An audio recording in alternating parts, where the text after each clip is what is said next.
মির্চি নিবেদন গল্প gold mine. গল্প গোল্ড মাইন। তবে তোমার একবার আমাকে খবর দেওয়াটা উচিত ছিল।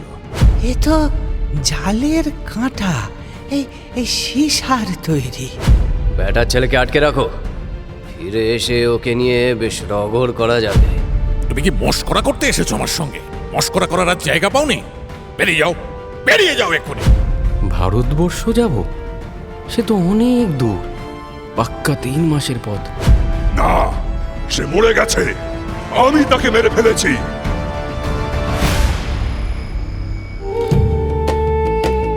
মির্চি গল্প গোল্ড মাইন শুনছেন আরব্য রজনী।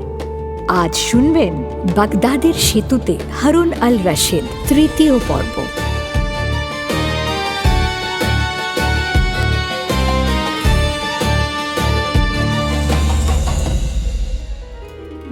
बेगम शहराजाद सुल्तान शहरियार के মহান খলিফা সুলতান হারুন আল রশিদের কাহিনী শোনাচ্ছেন। আবার সেই কাহিনীতে খলিফা সুলতান হারুন আল রশিদকে নিজেদের কাহিনী শোনাতে এসেছে 5 জন। ঘোড়সওয়ার সিদি নুমান, চীন দেশের শাহেনশার জামাই ভারত সম্রাট যুবক, এক অন্ধ ভিখারি, এক খোঁড়া ভিখারি আর এক বৃদ্ধ শেখ। ঘোড়সওয়ার সিদি নুমানের কাহিনী শোনা হয়ে গেছে খলিফার। চীন শাহেনশার জামাই ভারত সম্রাট যুবক শোনাচ্ছে তার কাহিনী।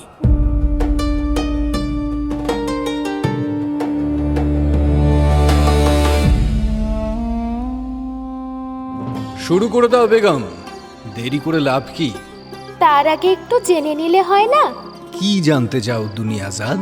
বেশি কিছু না, ওই আগে যতটুকু কাহিনী শুনিয়েছে আপা, সেটা হুজুরের মনে আছে কিনা। তুমি সত্যি নাদান দুনিয়াজাদ। এতদিনে তো অনেকবারই পরখ করে দেখেছো, কোনোদিন বলতে পারিনি এমন হয়েছে কি? হ্যাঁ, না তা হয়নি, তবে কিনা। দুনিয়াজাদ, আজ বরং এসব থাক, তুমি শুরু করো বেগম। জি হুজুর। সেই ভারত সম্রাট, মানে তখন সে এক মামুলি কাঠুরিয়া যুবক।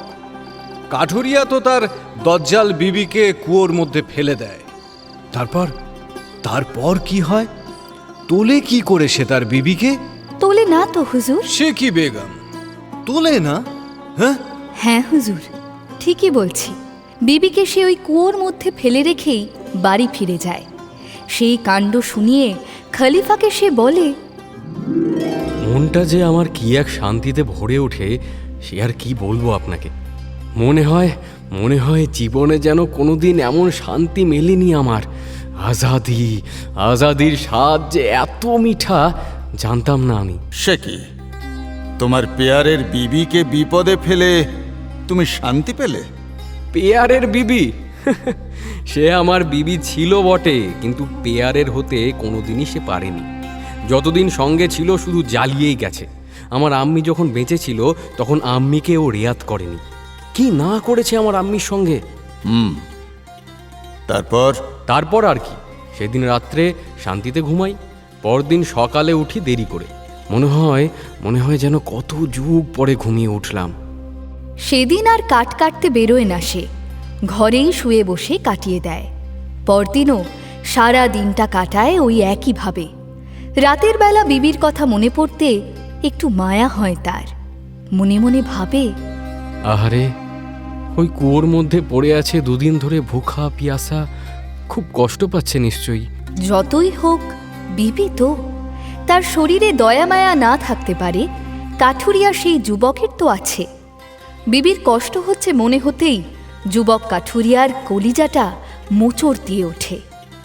সে রাতে আর 2 চোখের পাতা এক করতে পারে না। সে সারা রাত বসে বসে ভাবে। শেষে ঠিক করে যে বিবিকে ওখান থেকে তুলে আনবে। না, অনেক হয়েছে শাস্তি দেওয়া, নিশ্চয়ই উচিত শিক্ষা পেয়ে গেছে। এমন বিপদের মধ্যে ফেলেছি, আর কি সেই দেমাকের বাকি আছে কিছু? নিশ্চয়ই সব উবেই গেছে। পরদিন সকালে দোকানপাট খুলতেই কাঠুরিয়া একটা দোকান থেকে দড়ি কেনে। তারপর গাধার পিঠে চড়ে পৌঁছে যায় সেই কুয়োর কাছে। শুনতে পাচ্ছ? ও বিবিজান, বলি ঘুমিয়ে গেলেন নাকি? কুয়োর মধ্যে ঝুঁকে পড়ে অনেক হাঁক ডাক করে কাঠুরিয়া। কি হলো? কোনো সারা শব্দ নেই কেন? কুয়োর মধ্যে থেকে বিবি কোনো উত্তর দেয় না। কাঠুরিয়া ভয় পেয়ে যায়। আবার মরে পড়ে গেল নাকি? হায় আল্লাহ, শেষে খুনের দায় পড়লাম আমি। কাঠুরিয়া আর অপেক্ষা করে না, দড়িটার একটা দিক কাছের একটা গাছের সঙ্গে আচ্ছা করে বাঁধে, আর একটা দিক ফেলে দেয় কুয়োর মধ্যে। তারপর দড়িটা ধরে কুয়োর মধ্যে নামতে যেতেই টান পড়ে দড়িতে। থমকে দাঁড়ায় কাঠুরিয়া। হ্যাঁ, এই টানছে টানছে, তার মানে তাহলে কি বেঁচে আছে? হে আল্লাহ, হে আল্লাহ, ধন্যবাদ তোমাকে, ধন্যবাদ। আশার আলো জাগে তার মনে। কুয়োর মধ্যে ঝুঁকে পড়ে সে। কুয়োর ভেতরে অন্ধকার, তার মধ্যেই আন্দাজ করার চেষ্টা করে। দড়িটার নাড়াচাড়া দেখে বুঝতে পারে কেউ যেন উঠে আসছে, কিন্তু যে আসছে তাকে দেখতে পায় না সে। নিশ্চয়ই বিবিজান। এসো এসো এসো এসো, তাড়াতাড়ি এসো। হায় আল্লাহ, হায় আল্লাহ, বহুত বড় গুনাহ করে ফেলেছি। তোমার কিরে আল্লাহ, আর কোনোদিন এমন করব না। কিন্তু এই আনন্দ বেশিক্ষণ টেকে না। যে উঠে আসছে তাকে দেখা যেতেই ভয় পেয়ে যায় কাঠুরিয়া যুবক। কে? হ্যাঁ, ও ও কে? কে ও? বুকের রক্ত পানি হয়ে যায় যুবকের। দেখে একটা বিদঘুটে দৈত্য দড়ি বেয়ে উঠে আসছে। সর্বনাশ! দৈত্যকে দেখে ভয় পালাতে ভুলে যায় যুবক কাঠুরিয়া। তার পা দুটো যেন মাটির সঙ্গে আটকে যায়। তার চোখের সামনেই দৈত্যটা কুয়ো থেকে উঠে আসে উপরে। মাফ করো, মাফ করো আমাকে। আমি আসলে আমি বুঝতে পারিনি। বুঝতে পারিনি তুমি এখানে। আমি তো আমার বিবিকে। বিবি? কে বিবি? ওই যে দুদিন আগে এখানে পড়ে গেছিল। ওই বদতমিজ औरतটা, ওটা তোমার বিবি? হ্যাঁ হ্যাঁ। সে আর নেই। নেই? না, সে মরে গেছে। আমি তাকে মেরে ফেলেছি। তুমি? হ্যাঁ, আমি। যা বদমাইশ মহিলা! আমাকে দেখে তার সে কি রোয়া, বলে কিনা তাকে তুলে দিতে হবে উপরে। আমাকে তো সে একেবারে এই মারে কি সেই মারে। আমি নিজেই কোথায় আটকে বসে আছি এর মধ্যে। আমি তাকে তুলে দিই কি করে? তা সে কে শোনে কার কথা? আমাকে শেষে কিনা কিল চড় মারতে শুরু করেছে। তারপর আর কি, আমারও মেজাজ যায় চড়ে, উল্টো হাতে এক চড় বসিয়ে দিই। তারপর তারপর সেই যে লুটিয়ে পড়ে মাটিতে, আর ওঠেনি। আল্লাহ!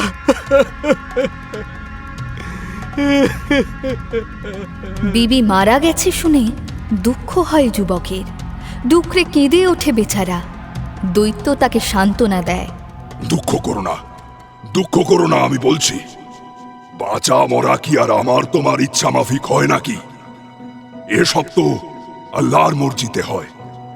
আল্লাহ যার কপালে যতদিন বাঁচা লিখেছেন, সে তো ততদিনই বাঁচবে। কি বলো?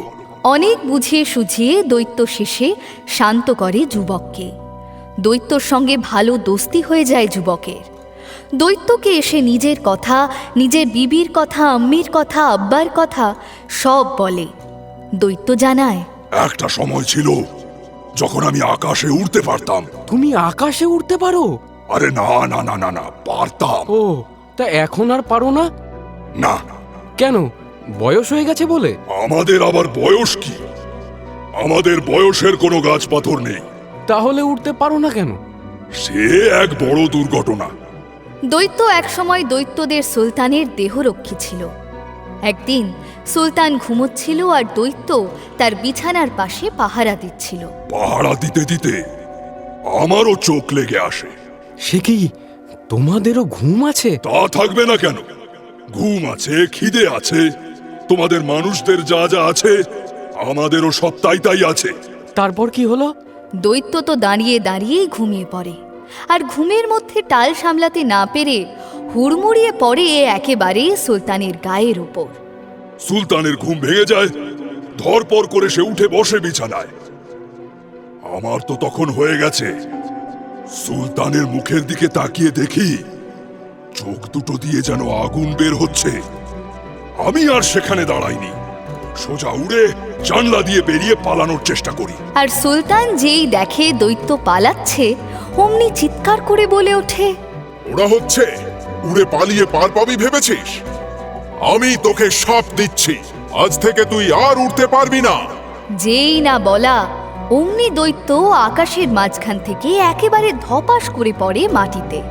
ওরে বাবা রে, ও বাবা রে, ভেঙে গেল রে, আমি পড়ে গেলাম, কে কোথায় আছো? আমি পড়ে গেলাম। মাটিতে পড়ে খুব ব্যথা লাগে দৈত্যর, তাই বলে সুলতান তাকে রেয়াত করেন না। তার গায়ের ওপর হুড়মুড়িয়ে পড়েছে বলে কথা, সে সঙ্গে সঙ্গে তার সিপাহীদের হেঁকে বলে, এই কে আছিস? যা, এটাকে ধরে নিয়ে কোনো অন্ধকার কুয়োর মধ্যে ফেলে দিয়ায়, এমন জায়গায় ফেলবি যেখানে কেউ যাওয়া আসা করে না। সুলতানের সিপাহীরা তখন দৈত্যকে তুলে ফেলে দিয়ে যায় ওই কুয়োর মধ্যে। সেই থেকে আমি বন্দি এই কুয়োর মধ্যে। ওঠার চেষ্টা করোনি কোনোদিন? করিনি, আবার খুব করেছি, কিন্তু কুয়োর ভিতরটা যা একেবারে সমান, একটা খাঁজ নেই মোটে। যতবার উপরে ওঠার চেষ্টা করি ততবার খালি পিছলে পিছলে পড়তে হয়। আজ তুমি দড়িটা ফেললে তাই রক্ষে, ওই দড়ি বেয়ে উপরে উঠে এলাম আমি। কিন্তু যার জন্য ফেললাম দড়িটা তাকেই তো ফিরে পেলাম না আর। ওহো, তুমি এত দুঃখ করো না, বললাম তো যে যাওয়ার সে তার নিজের সময়ই যায়। বরং এক কাজ করি, এসো এই কুয়োটা মাটি দিয়ে বুঝিয়ে দিই। তোমার বিবির জন্য এমন তোফা কবর আর দুটি হবে না। দৈত্য এই ঝড়ের গতিতে কোথা থেকে কে জানে মাটি এনে কুয়োটাকে ভরাট করে দেয়। তারপর তার উপরে আবার একটা পাথরের বেদি বানিয়ে দেয়। এবার ঠিক আছে, কি বলো? ঠিক ভুল বলে কি আর লাভ হবে কিছু? সুতরাং ঠিক আছে বলেই মেনে নেয় যুবক। এবার তবে আসল কথা, এসো বলো, আমি তোমার কি উপকার করতে পারি? উপকার? উপকার? হ্যাঁ, উপকার। তুমি আমার উপকার কেন করতে যাবে? বারে, তুমি আমায় এত বড় একটা বিপদ থেকে বাঁচালে, আমি তোমার জন্য মুক্তি পেলাম, আর তার বদলে তোমার কোনো উপকার করব না আমি? তা কি আবার হয় নাকি? আমাদেরও একটা উসুল আছে। আর কি উপকার করবে? যদি বলি বিবিকে ফিরিয়ে দাও, দিতে পারবে? তুমি দেখছি তোমার বিবিকে ভুলতেই পারছো না। ভুলি কি করে বলো? আব্বা আম্মি তো কবেই চলে গেছে। এই দুনিয়ায় নিজের বলতে তো একমাত্র ওই ছিল আমার। সে যতই দজ্জাল হোক না কেন, বিবি তো। কেন, তোমার কি বাচ্চা কাচ্চা নেই? না। তাহলে তো ভালোই হলো, তুমি এখন যা খুশি তাই করতে পারো। কিন্তু করবোটা কি? আর করবার দরকারই বা কি আছে? আছে আছে, দরকার আছে। আচ্ছা শোনো, আমি তোমাকে একটা ফন্দি বাতলে দিচ্ছি, তাতে তোমার সব হবে। বিবি হবে, বাচ্চা হবে, সুলতান হয়ে মাসনাদে বসবে তুমি। ফন্দি তো বাতলে দেয় দৈত্য। ফন্দি বাতলে হাওয়া হয়ে যায়। কাঠুরিয়া যুবক ভাবতে বসে, ভারতবর্ষ যাব? সে তো অনেক দূর, পাক্কা 3 মাসের পথ। একটা চিনি না শুনি না দৈত্যের কথায় এত বড় একটা ঝুঁকি নেওয়া কি ঠিক হবে? অনেক ভেবে চিনতে যুবক ঠিক করে দৈত্যর কথা মতো সে ভারতবর্ষে যাবে। তাছাড়া আর করবোটাই বা কি? আমি তো একা মানুষ, করারও তো আর কিছুই নেই। তার চেয়ে বরং ভারতবর্ষেই যাই। হ্যাঁ, তারপর দেখা যাবে, যা থাকে কপালে। যুবক তো এই জঙ্গল থেকেই হাঁটা দেয় ভারতবর্ষের দিকে। বাড়ি ফেরে না আর, ফিরে লাভও নেই। হাঁটতে হাঁটতে অনেক পাহাড় পর্বত মাঠ ঘাট পেরিয়ে শেষে একদিন এসে পৌঁছয় ভারতবর্ষের এক রাজ্যে। সেখানে তখন হুলস্থুল অবস্থা, চিৎকার চেঁচামেচি কান্নাকাটি, যে যেদিকে পারছে পালাচ্ছে। বাড়িঘর দোকানপাট সব দাউ দাউ করে জ্বলছে আগুনে। কেন? হয়েছে কি, মাস 3 আগে থেকে সেই দেশের শেহজাদির এক আজীব রোগ হয়েছে। সে পাগল হয়ে গেছে, ঠিকমতো খায় না, ঘুম নেই চোখে। সারা দিন শুধু প্রাসাদের দেওয়ালের বাইরে একটা শ্যাওড়া গাছে উঠে বসে থাকে আর নাকি সুরে কাঁদে।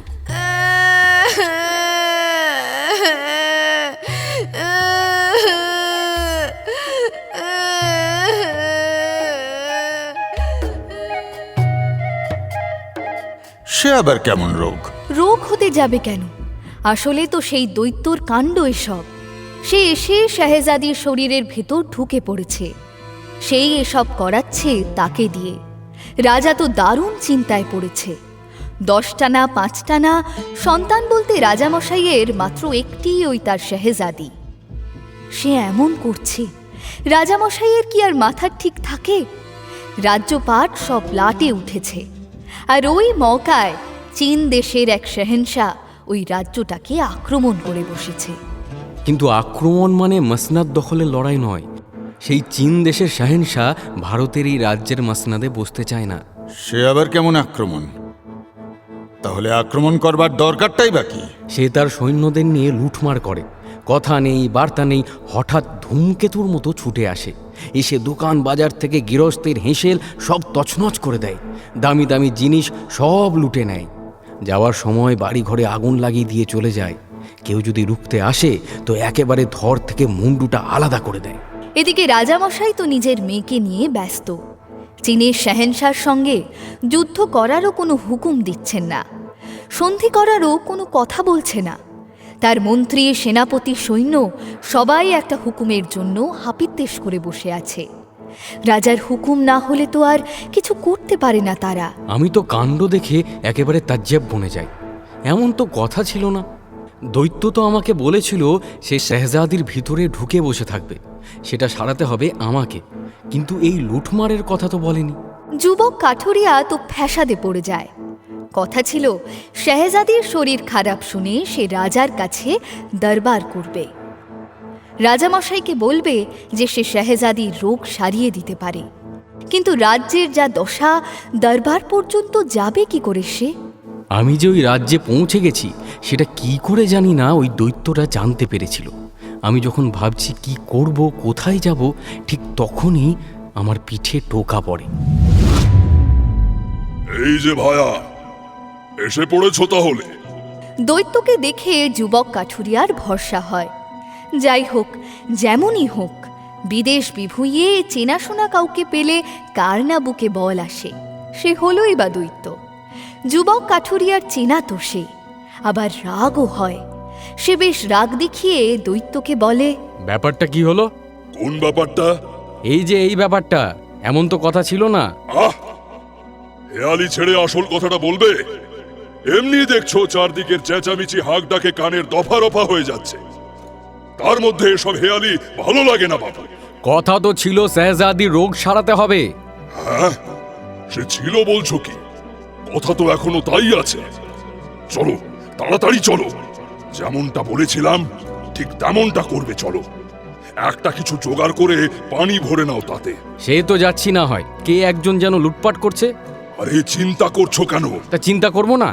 কথা ছিল এক, আর এসে দেখছি আর এক। কিচ্ছু আরেক না। আমিও প্রথমে ভেবেছিলাম যে আমাদের চালটা বুঝি এবার ভেস্তে গেল, পরে আমি ভেবে দেখলাম ভালোই তো। ভালোই তো? তা কিসের ভালো হলো শুনি? সব শুনবে, সব আমি তোমায় বলবো সময় করে।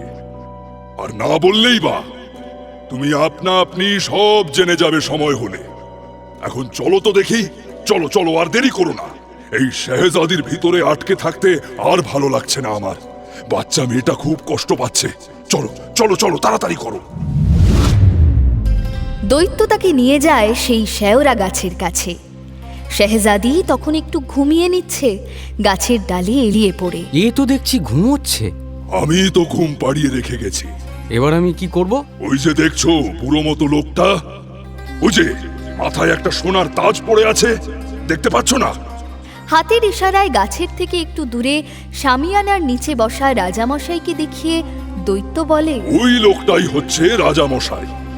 ওকে গিয়ে বলো যে তুমি শাহজাদির রোগ সারিয়ে দেবে। আমি এখন যাই, শাহজাদির শরীরে ঢুকে তাকে ঘুম থেকে তুলি। বাকি তো তোমায় সব আমি আগেই বলেছি। দৈত্য হাওয়ায় মিলিয়ে যায়। যুবক কাঠুরি আর কি করবে? আর তো কিছু করার নেই। সে রাজামশাইয়ের সামনে গিয়ে দাঁড়ায়। রাজামশাই তাকে খেয়াল করে না। সে গালে হাত দিয়ে মাথা নিচু করে বসে আছে। রাজামশাইয়ের এক সিপাহী হেঁকে ওঠে, হে তফাজ্জা তফাজ্জা। সিপাহী প্রায় তেড়ে আসে যুবকের দিকে। যুবক তাকে থামিয়ে বলে, আরে শোনো শোনো শোনো শোনো সেনাপতি সাহেব শোনো। সেনাপতি? সেনাপতি সে নয়, সে একটা মামুলি সিপাহী। রাজামশাইয়ের দেহরক্ষী সে। এমন দেহরক্ষী আরও বহু আছে। তাকে হঠাৎ সেনাপতি বলায় সে প্রথমে ভড়কে যায়, সামলে নিতে সময় নেয় খানি। তারপরেই একেবারে ভোল পাল্টে যায় তার। সত্যি সে যেন সেনাপতি এমন ভাবখানা করে বলে, এই এখানে কি চাই তোমার? সাহায্য টাহায্য হবে না কিন্তু, রাজামশাইয়ের মন খারাপ, যাও এখান থেকে। আহা রেগে যেও না, রেগে যেও না। আমি জানি সেনাপতি সাহেব যে রাজামশাইয়ের মন একদম ভালো নেই। আরে সেই খবর পেয়েই তো আমি ওই বাগদাদ থেকে ছুটতে ছুটতে আসছি। আমার কাছে রাজামশাইয়ের মন ভালো করার দাওয়াই আছে। আমি পারি শেহজাদিকে সারিয়ে তুলতে। হ্যাঁ, শেহজাদিকে সারিয়ে তুলতে পারে? শেষের কথাগুলো বোধহয় রাজামশাইয়ের কানে যায়। সে মুখ তুলে চায়। যুবক কাঠুরিয়ার পা থেকে মাথা পর্যন্ত একবার দেখে নিয়ে সে হুকুম দেয়। এই ওকে আসতে দে। হুকুম শুনে সিপাহী সরে দাঁড়ায়। যুবক রাজামশাইয়ের সামনে গিয়ে সেলাম ঠোকে। সালাম হুজুর। এখানে কি মনে করে? হুজুর, আমি শেহজাদিকে সারিয়ে তুলতে পারি। বটে? তা তুমি কে বাবু? দেখে শুনে যা বুঝছি এ দেশের মানুষ বলে তো মনে হচ্ছে না। জি ঠিকই ধরেছেন, আমার বাড়ি সেই বাগদাদ। বাবা, বাগদাদ থেকে এখানে এসেছো? জি হুজুর। কেন? জি আপনার শেহজাদিকে সারিয়ে তুলতে। কিন্তু বাগদাদে বসে তুমি জানলে কি করে যে আমার মেয়ের শরীর খারাপ? জি আমি সব জানি। এক দরবেশ আমাকে জানিয়েছেন আমার যে আপনার শেহজাদিকে সারিয়ে তুলতেই হবে, আর কেউ তাকে সারাতে পারবে না। সুতরাং আমি না জানলে কি করে চলবে হুজুর? তুমি তুমি সারাবে আমার মেয়েকে? জি। আরে রোশো রোশো, তার আগে বলো তুমি কে? হেকিম না কবিরাজ? পোশাক দেখে তো তেমন কিছু মনে হচ্ছে না। জি আমি হেকিমও নই আর কবিরাজও নই। তাহলে ফকির দরবেশ? না, ফকির দরবেশের তো পোশাক এমন হওয়ার কথা নয়। হুজুর আমি ওসব কিছু নই, আমি এক কাঠুরিয়া। আমার বাপদাদাও কাঠুরিয়াই ছিল। কাঠুরিয়া? যুবক আদতে কাঠুরিয়া শুনে রীতিমতো চটে যায় রাজা। তুমি কি মস্করা করতে এসেছো আমার সঙ্গে? হ্যাঁ, মস্করা করার আর জায়গা পাওনি? বেরিয়ে যাও, বেরিয়ে যাও এক্ষুনি। হুজুর হুজুর হুজুর একবার আমায় সুযোগ দিন হুজুর। আমি আমি আমি কথা দিচ্ছি আপনার শেহজাদিকে আমি সারিয়ে তুলবই। চুপ কর! তমাম দুনিয়ার বড় বড় সব হেকিম, কবিরাজ, দরবেশ, ফকির কেউ পারল না আমার মেয়েটাকে সারাতে। কত কিছু করলো। মায়ের গাছের নিচে আগুন জ্বালিয়ে পুড়িয়ে মারতে পর্যন্ত গিয়েছিল মেয়েটাকে। নেহাত আমি সময় মতো আটকাতে পেরেছি, নইলে মেয়েটা আমার পুড়েই মরে যেত। আর তুমি একটা সামান্য কাঠুরিয়া, তুমি কিনা বলছো তুমি ওকে সারিয়ে তুলবে? জি বিলকুল, আমি কোনো আগুন জ্বালাবো না, আপনার শেহজাদিকে কোনো কষ্ট দেব না, ছুঁয়ে দেখবো না পর্যন্ত। শুধু একটু পানিতে মন্ত্র পড়ে ছিটিয়ে দেবো আপনার শেহজাদির গায়ে। আপনি আপনি ইয়াকিন করুন হুজুর, আপনার শেহজাদি সুস্থ হয়ে যাবে, বিলকুল সুস্থ হয়ে যাবে। রাজা দেখে ছেলেটা যা করবে বলছে তাতে কোনো ক্ষতি হওয়ার সম্ভাবনা নেই। শেহজাদির গায়ে একটু পানি ছেটাবে, এ আর এমন কি। সুতরাং রাজা অনুমতি দেয়। বেশ, কিন্তু মনে রেখো, যদি তুমি সারাতে না পারো তাহলে কিন্তু আমি তোমার গর্দান নেব। মিছি আমার গর্দান নেওয়ার কথা কেন ভাবছেন হুজুর? বেকার ভাবা, বরং ভাবুন আপনার শেহজাদি সুস্থ হয়ে উঠলে আমাকে কি দেবেন। তুমি যা চাইবে আমি তোমাকে তাই দেব। যদি শেহজাদির সঙ্গে শাদী করতে চাই? বেশ, তাই দেব। আর যদি এই সালতানিয়াতটা চাই? আরে দেব, তাও দেব। আগে তো তাকে সুস্থ করে দেখাও। রাজামশাইয়ের অনুমতি পেয়ে যুবক এগিয়ে গিয়ে দাঁড়ায় গাছের নিচে। ততক্ষণে এদিক ওদিক ছড়িয়ে ছিটিয়ে থাকা রাজামশাইয়ের মন্ত্রী, সেনাপতি, পাত্র, মিত্র সকলেই গুটি গুটি পা এসে জুটেছে। তারা ঘিরে ধরে। আসার সময় মাটির একটা ভাঙা ভাঁড় রাস্তা থেকে কুড়িয়ে নিয়ে তাতে পানি ভরে নিয়েছিল যুবক কাঠুরিয়া। সেটার থেকে একটু পানি হাতে নিয়ে বিড়বিড় করে লোক দেখানো মন্ত্র পড়ে পানিটা ছিটিয়ে দেয় শেহজাদির গায়ে। অমনি দৈত্য কুটুস করে একটা চিমটি কেটে শেহজাদির শরীর থেকে বেরিয়ে যায়। শেহজাদি জেগে ওঠে, আর উঠেই তো সে অবাক। আরে এ কি? আমি আমি এখানে কি করে এলাম? শেহজাদি নিজের দশা দেখে তো নিজেই ভিড়মি খেয়ে যায়। ইস, ছি ছি ছি ছি, এমন ময়লা কাপড়, বাবা গো। শেহজাদি গাছ থেকে এক লাফে নেমে সোজা হামামের দিকে ছোটে। শেহজাদি যে ঠিক হয়ে গেছে সেটা বুঝতে পারে রাজামশাই। তার তো আর আনন্দ ধরে না। ভালো হয়ে গেছে। ওরে ওরে, কে আছিস? শোন শোন শোন, গোটা রাজ্যে উৎসব ঘোষণা কর। আমার মেয়ে ঠিক হয়ে গেছে। আরে যা যা যা, সবাইকে ডেকে আন, জানা সবাইকে, যা যা যা, ডেকে আন এক্ষুনি। রাজ্য শুদ্ধ সবাইকে ডেকে আন। এই শোন শোন শোন, ভোজের ব্যবস্থা কর। আজ আমার বড় আনন্দের দিন। আমার মেয়েটা ঠিক হয়ে গেছে। ওরে যা যা যা, দাঁড়িয়ে থাকিস না, সবাইকে খবর দে, যা যা যা। কিন্তু রাজার এই আনন্দে সঙ্গী হবে কে? গোটা রাজ্যটা তো দারুণ বিপদের মধ্যে দিন কাটাচ্ছে। এই কদিনে একেবারে লণ্ডভণ্ড হয়ে গেছে গোটা রাজ্যটা। উমা, সে কি? আমাকে এসব কথা আগে বলনি কেন তোমরা? ক্ষমা করবেন, শুধু আমি কেন, আমি তো বটেই, আপনার সেনাপতি, পাত্র, মিত্র, আপনার সভাসদরা সকলে, আমরা সবাই বারবার আপনাকে বলেছি কথাটা, কিন্তু আপনি খেয়াল করেননি। আমাদের কোনো কথাই তো আপনি কানে তোলেননি। রাজা তখন বোঝে কত বড় ভুল হয়ে গেছে। ইস, আসলে মেয়েটাকে নিয়ে এত চিন্তা হচ্ছিল যে। এক ফাঁকে দৈত্য হাওয়ায় মিলিয়ে এসে দাঁড়ায় যুবক কাঠুরিয়ার পাশে।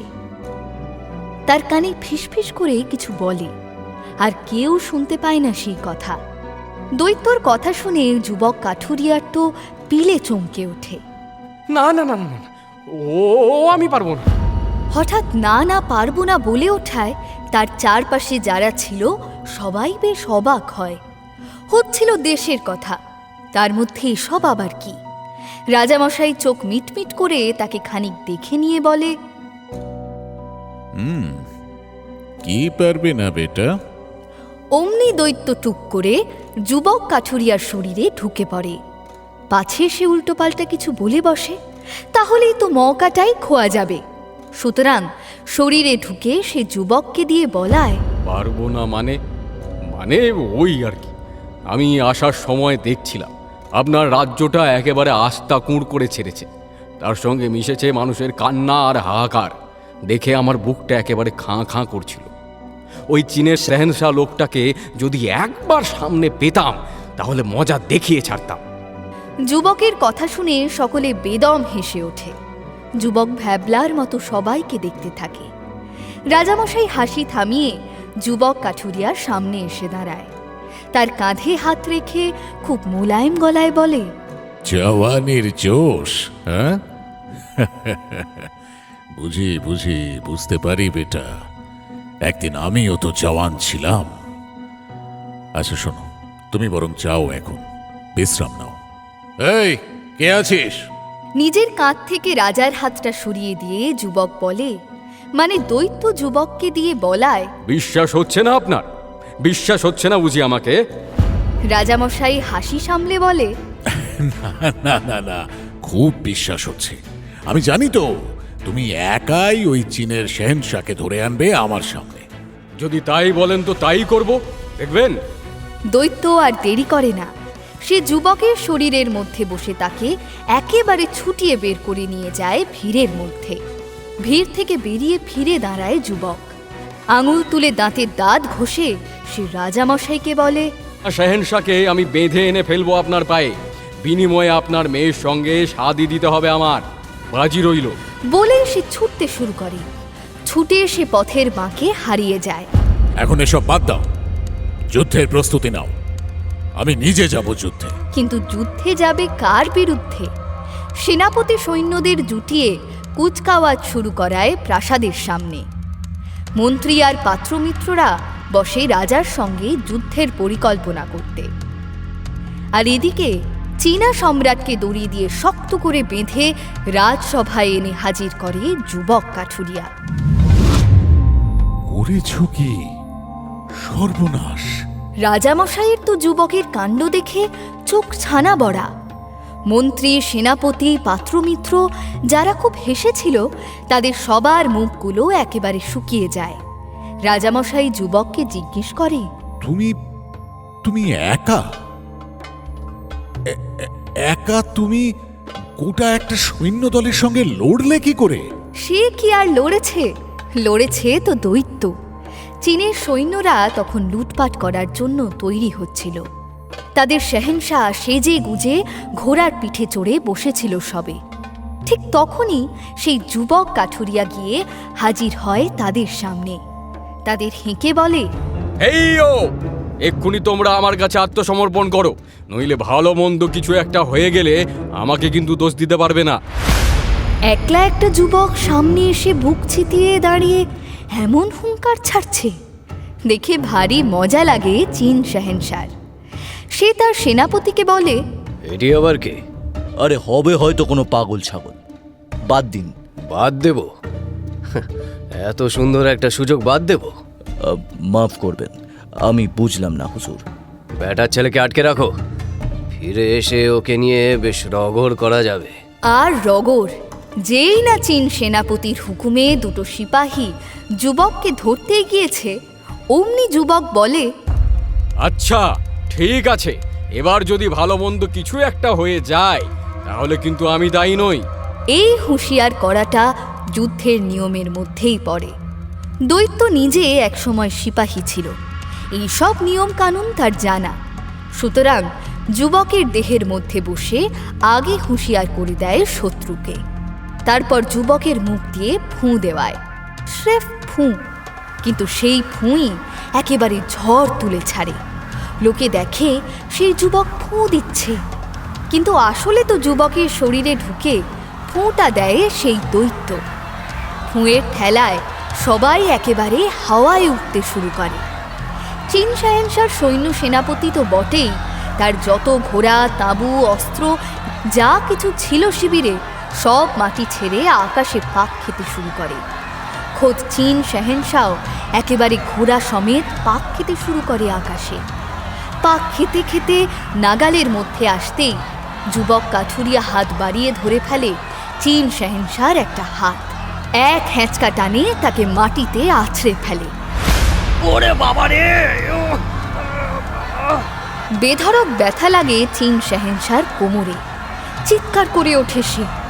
যুবক আর কোনো দিকে দেখে না। শেহেনশাকে চুলের মুঠি ধরে টানতে টানতে হাঁটা শুরু করে।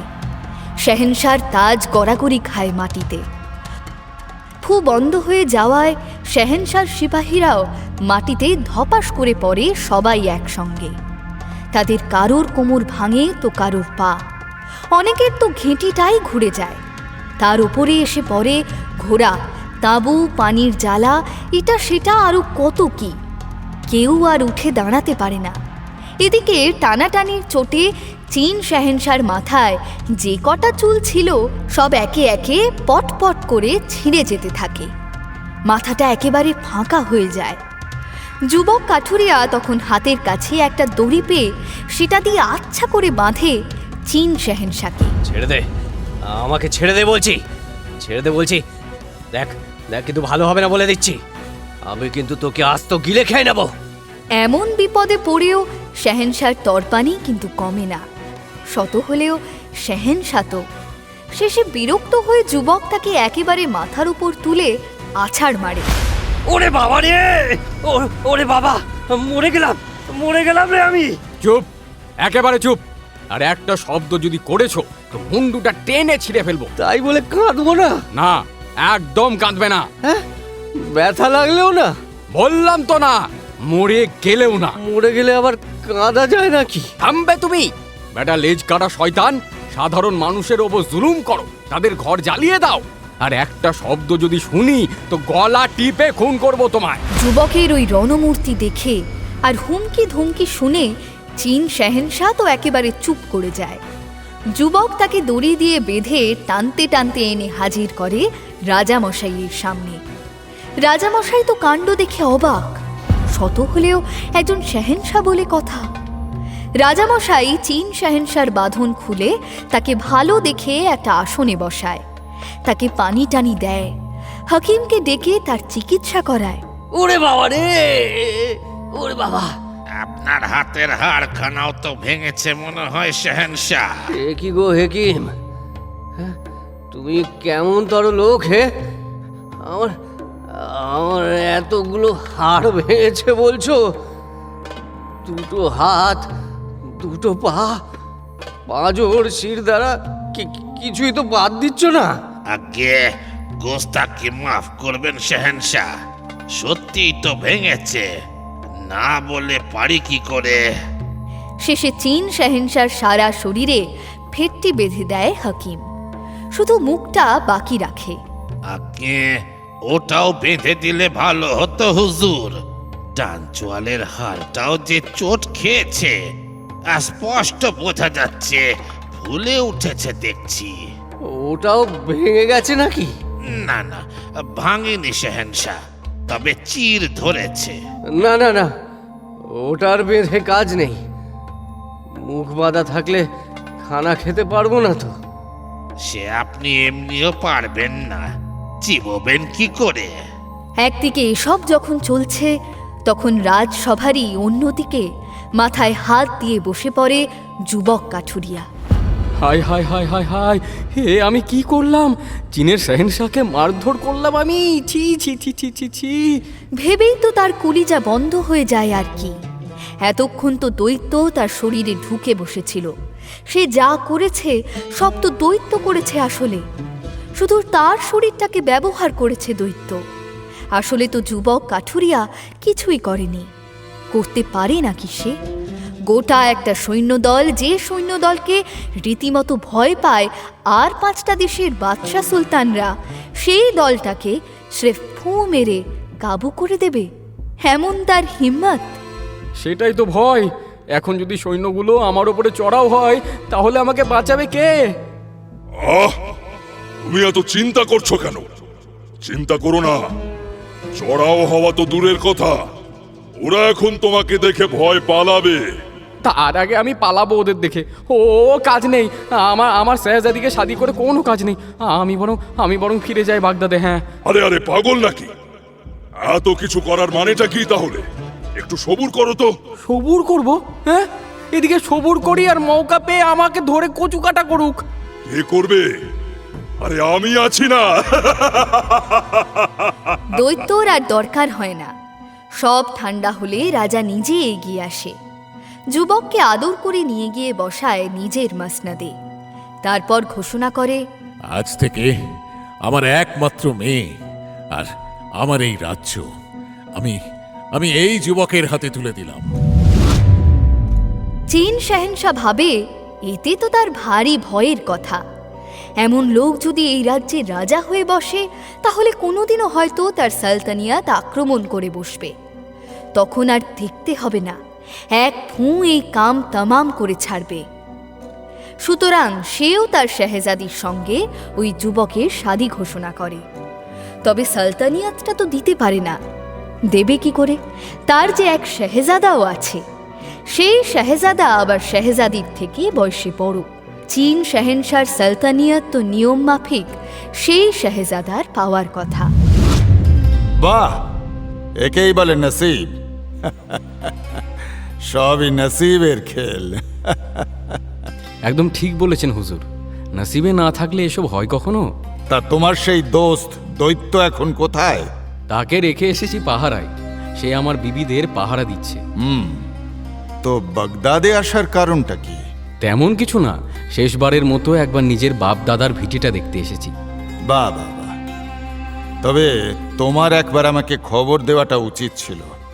সেটা অবশ্যই ছিল হুজুর, আমার গোস্তাকি আপনি মাফ করবেন। গোস্তাকে মাফ করতে পারি, কিন্তু একটা শর্ত আছে। হুকুম করুন। হুকুম নয়। তুমি একজন স্বাধীন রাজা, মানে এখনো হওনি, হতে চলেছ। তোমাকে আমি তো আর হুকুম করতে পারি না, এটা আমার খোয়াইশ। বলুন খলিফা। তুমি এখন থেকে আমার মেহমান। বাগদাদে যতদিন থাকবে আমার মেহমান হয়ে থাকবে। সে তো আমার পরম সৌভাগ্য হুজুর। জাফর, হুকুম হুজুর। ওর থাকবার ব্যবস্থা করো। জি হুজুর। দেখো যেন কোনো অসুবিধা না হয়। জি বিলকুল।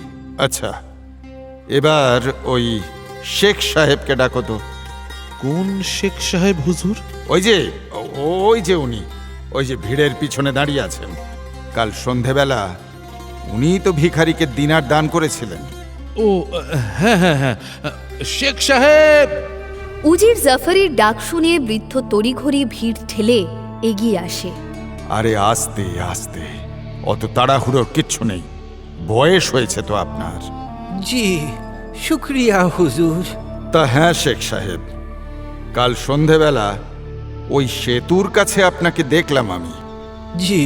আপনি মুঠো ভরে ভরে দিনার দান করছেন এক ভিখারিকে। জি। থাকেন কোথায়?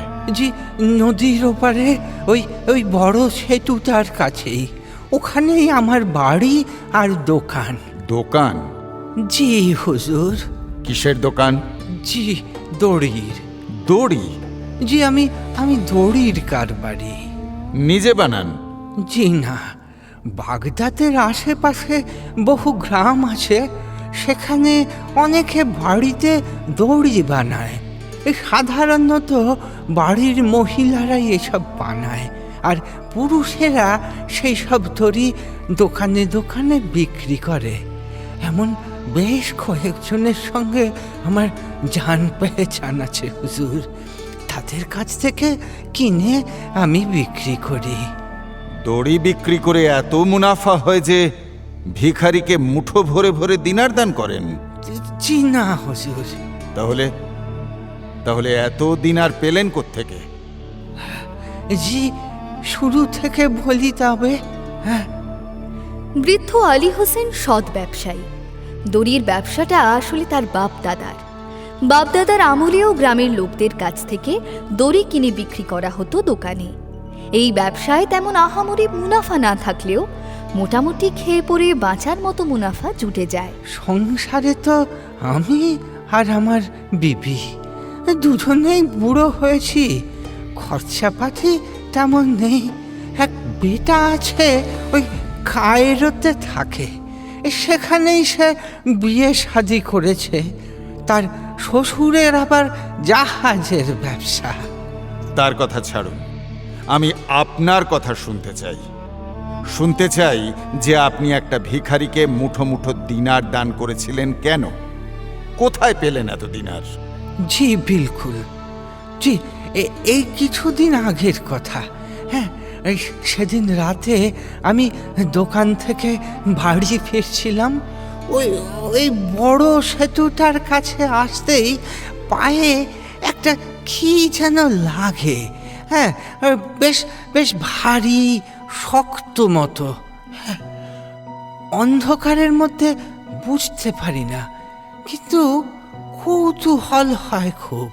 হ্যাঁ, রাস্তায় তখন লোকজন কেউ ছিল না, একদম শুনশান। আমি রাস্তায় বসে পড়ি, হাতড়ে দেখতে থাকি। হাতড়াতে একটু এগোতেই হাতে ঠেকে জিনিসটা, একটা শক্ত মতো কিছু। ওই অন্ধকারে ঠিক বুঝতে পারি না, জিনিসটা জেবে ভরে বাড়ির পথ ধরি। বাড়ি ফিরে আর জিনিসটার কথা মনে থাকে না বৃদ্ধ আলী হাসানের। দিব্যি সে হাত মুখ ধুয়ে খানা খেতে বসে যায়। খানা শেষ করে আবার হাত মুখ ধুয়ে শুতে যায়। শোয়ার সময় কামিজটা খুলতেই জিনিসটা জেব থেকে মাটিতে পড়ে যায়।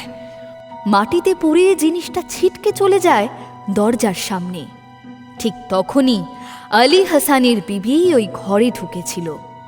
তার পায়ের কাছে গিয়ে পড়ে জিনিসটা। বিবি সেটা তুলে ভালো করে দেখে জিজ্ঞেস করে, এইটা কি গো? কই দেখি। বিবি জিনিসটা এগিয়ে দেয় আলী হাসানের হাতে। আলী হাসান চিরাগের কাছে ধরে ঘুরিয়ে ফিরিয়ে দেখে চিনতে পারে, এ তো জালের কাঁটা। এই এই সীসার তৈরি। জালের কাঁটা মানে ওই জেলেদের জালের? আর কিসের হবে? তা এ জিনিস তুমি পেলে কোথায়? আর বলো কেন, দোকান বন্ধ করে ফিরছিলাম, ওই ওই বড় সেতুটার কাছে আসতেই এইটা পায়ে লাগে। আমি তো অন্ধকারে বুঝতে পারিনি কি লাগলো। হ্যাঁ, ওই অন্ধকারের মধ্যেই হাতড়ে হাতড়ে এটার নাগাল পাই, পেয়ে জেবে ভরে নিয়েছিলাম। ও সত্যি বয়সটা দিন দিন বাড়ছে না কমছে? হ্যাঁ, এসব তো বাচ্চারা করে। রাস্তার জিনিস তুলে নিয়ে ঘরে আনো। বয়স তো বাড়লো এতদিন ধরে, এবার না হয় একটু কমলেই বা ক্ষতি কি? খেয়ে দেখতে আসছে। আর বিশেষ কথা হয় না মিয়া বিবির। সারা দিনের নানা ধকল সামলে দুজনেই ক্লান্ত। জালের কাঁটাটা কুলুঙ্গিতে রেখে শুয়ে পড়ে দুজনে। ভোরের দিকে দরজায় টোকা পড়ে। হাসান চাচা, হাসান চাচা, ও হাসান চাচা। ঘুম ভেঙে যায় আলী হাসানের। তার বিবিরও ঘুম ভাঙে। বসির না? হ্যাঁ, তেমনই তো লাগছে গলাটা। কি হলো কি আবার? হ্যাঁ, এই কোনো বিপদ আপদ হলো নাকি? দাঁড়াও দেখি দরজাটা খুলি। হ্যাঁ, বসির মিয়া বৃদ্ধ আলী হাসানের বাড়ির পাশেই থাকে। গরিব মানুষ, টাইগ্রিস নদীতে মাছ ধরে সংসার চালায়। ঘরে বিবি আর পাঁচটা বাচ্চা। বাচ্চাগুলো আলী হাসান ও তার বিবিকে খুব ভালোবাসে। সারাদিন আলী হাসানের বাড়িতেই পড়ে থাকে। বৃদ্ধ আলী হাসানের বিপদে আপদের ভরসাই বসির। বসিরের গলা শুনে আলী হাসান দরজা খোলে। কি হয়েছে বসির? এত রাতে কিছু বিপদ টিপদ হলো নাকি? হ্যাঁ, মানে আসলে তেমন কিছু নয়, মানে আসলে কিছু না, মানে আসলে এ আবার কি? না মানে বলছিলাম কি। কি বলছিলি বল? তোমার কাছে লোহার ভারী কিছু আছে? মানে ওই ছোট পেরেক বা গজালের মতো। কি করবি? আরে আর বলো না, মাছ ধরতে বেরোবো, দেখি জালের একটা কাঠি হাওয়া, কোথায় পড়ে পড়ে গেছে কে জানে। এখন কাঠি ছাড়া জাল ফেলি কি করে বলো তো? ঠিকঠাক ডুববে না তো, একটা দিক উঠে থাকবে, টানলে মাছ ফসকে বেরিয়ে যাবে। দাঁড়া দাঁড়া, একটু দাঁড়া। বসিরকে দরজায় দাঁড় করিয়ে রেখে ঘরে ঢোকে বৃদ্ধ। কি কি হয়েছে? ও কিছু না, বসিরের একটা জালের কাঠি লাগবে। জালের কাঠি? সে কি? ও জানলো কি করে যে তুমি জালের কাঠি পেয়েছো? দেখা হয়েছিল নাকি রাস্তায়? দেখা হবে কেন? আর দেখা হলেই বাকি আমি কি ছাই জানতাম যে আমি একটা জালের কাঠি পেয়েছি? জানলাম তো ওই কামিজটা খোলার সময়। তাহলেও তোমার কাছে এই জালের কাঠি চাইতে এলো কেন? হ্যাঁ, তোমার কাছে তো আর জালের কাঠি থাকার কথা নয়। একেই বলে আল্লাহর কারসাজি। হ্যাঁ, বুঝলে, সব আল্লাহর কাজ। আলী হাসান কুলুঙ্গি থেকে জালের কাঠিটা নিয়ে এসে বসিরের হাতে দেয়। দেখ তো এটা দিয়ে তোর কাজ হবে কিনা। আরে এই তো দেখছি জালের কাঠি। এই জিনিস তুমি কোথায় পেলে চাচা? লা দিয়েছেন।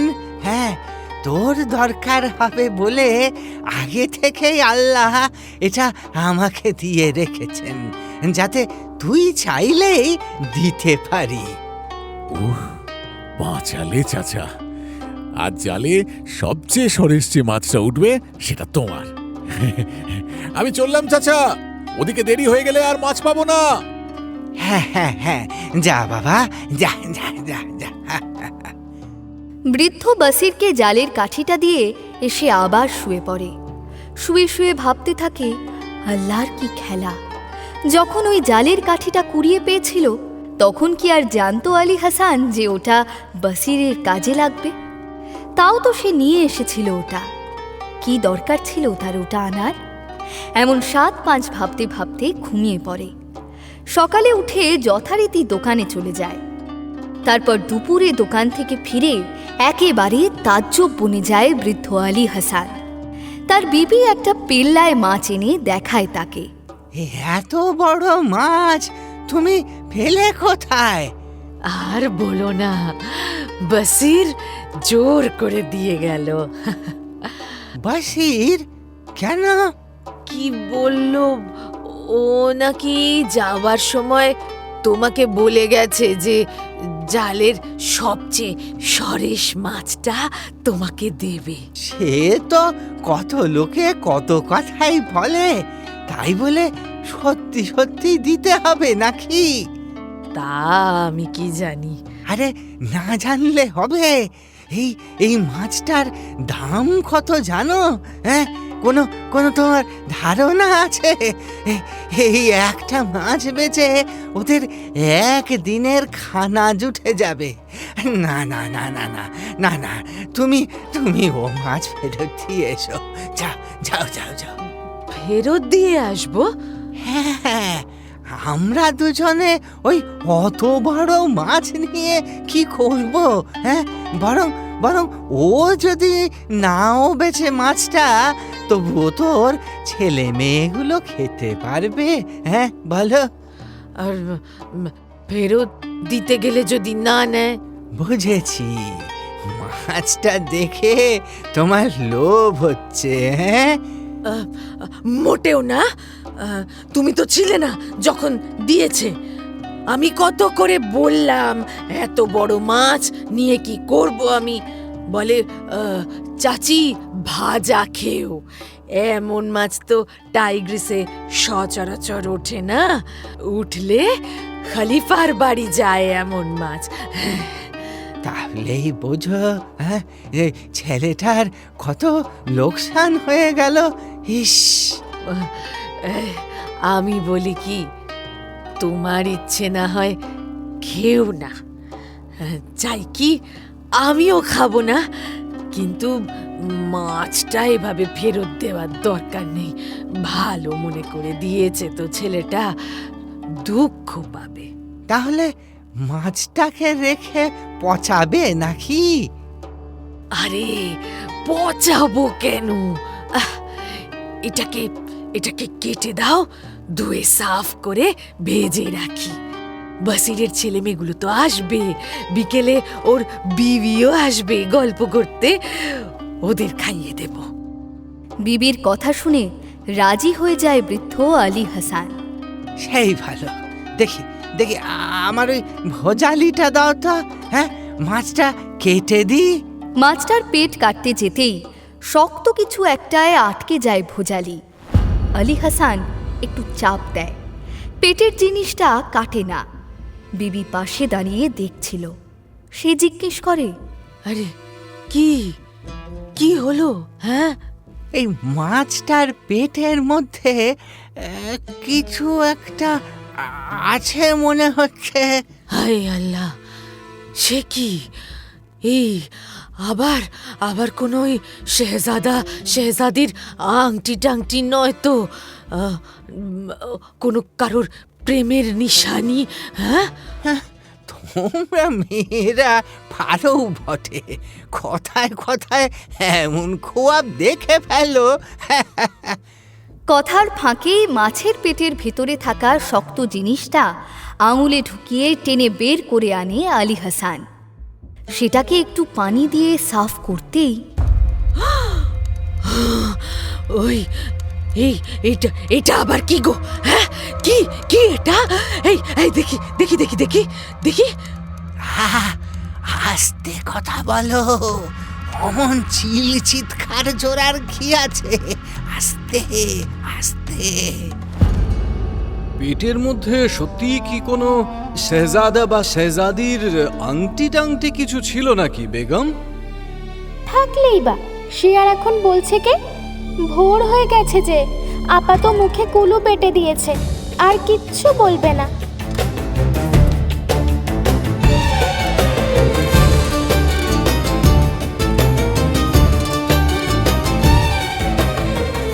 সেটাই তো চলেছে এতদিন ধরে। আজ কি আর নতুন কিছু হবে? সুতরাং সেই আগের মতোই সুলতান শাহরিয়ার আর দুনিয়াজাদের মতো আমাদেরও অপেক্ষা করে থাকতে হবে। কি আর করা যাবে? কিন্তু কি থাকতে পারে বলুন তো? এমন কি জিনিস যা ওই বৃদ্ধ আলী হাসানকে এত বড় লোক করে দেবে যে ভিখারিকে মুঠো মুঠো দিনার দান করবে সে?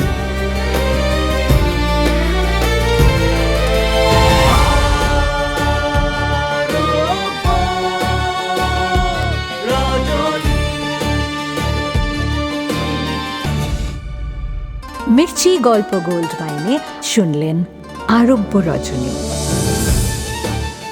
গল্প পাঠে শেখর, শাহরিয়ার, শঙ্কর চক্রবর্তী, দুনিয়াজাদ, বর্ণালী দে বর্ম, শেহরাজাদ, সাঁজবাতি দাস, খলিফা, সুদীপ্ত ঘোষ, জফর, রামস্বরূপ গাঙ্গুলি, চীনের সেনাপতি রনেত চ্যাটার্জি, দৈত্য আর্য জানা, যুবক সৌম্যজিৎ সরকার, রাজা সঞ্জয় দত্ত, শেহজাদি আম্রপালি ঘোষ মিত্র, চীনের শেহেনশাহ শুভদীপ্ত ভট্টাচার্য, দৈত্যদের সুলতান স্পন্দন দাস, নাট্যরূপ শিবাশিস বন্দ্যোপাধ্যায়, নাট্যরূপ সহায়তা শুদ্ধ সত্য দাশগুপ্ত, শব্দগ্রহণ ও আবহ সত্যজিৎ সেন, শব্দ পরিকল্পনা ও মিশ্রণ সব্যসাচী মুখার্জি, পরিচালনা শাওলি মজুমদার, সৃজনশীল পরিচালনা ইন্দ্রাণী চক্রবর্তী, প্রযোজনা প্যাস্টেল এন্টারটেইনমেন্ট।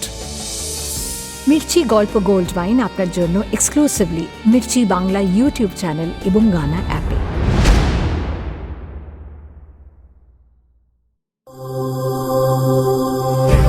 মির্চি নিবেদন গল্প গোল্ড মাইন।